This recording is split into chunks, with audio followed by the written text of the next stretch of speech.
So I play Maylene. I play JR's wife, and then I get into a car accident and something bad happens, and I come back as a guardian angel. I didn't actually share a scene with Eric Roberts in this movie, but I worked with him before, and it was just great to be back on a movie set with him. He's an incredible actor. Of course, Jsu Garcia, who's the director, writer, producer of the movie. It was great to work with him. I got to do a couple of scenes with him. And Sally Kirkland. I mean, we had such an amazing cast in this movie. It was, you learn so much from people like Sally and Jsu. Well, like I said, it was a very different experience to be working in a town like Helper, Utah. And I have to say, the first couple of days was very tough. The whole town, there was definitely some kind of spirit thing going on. The first house that I stayed in, I swear, was haunted.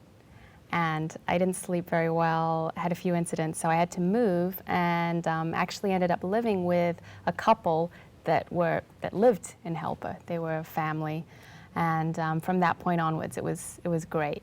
We lived like we lived in a small town, and I didn't have that many days of filming.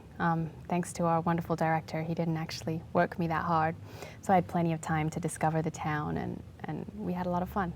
I loved it. I would love to go back. I still keep in touch with a family that we stayed with, Iona and Steve.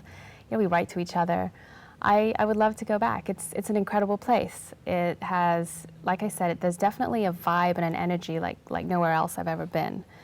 And it's definitely worth visiting. It's a very strange little town. I think this was the most different, crazy experience of my whole entire life, not just in my movie career. I mean, everything that happened was crazy. First of all, I felt like I'd stepped back in time. As soon as you get into Utah, you just Helper, Utah, you feel like you're back in, like, I don't know, the 1920s or something.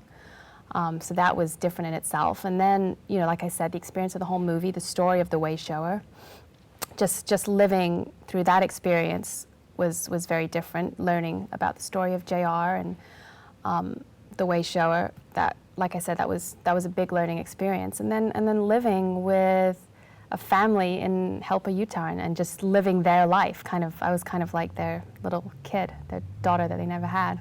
So that was a completely different experience. It wasn't like any other movie I've ever filmed. Evan was great. He really is. He was so dedicated, and he just worked so hard. We actually lived in the same house, so he would be pushing me to say, let's work on our lines, let's try something different, let's do this, let's do that. So it was great working with him, and he's very cute too.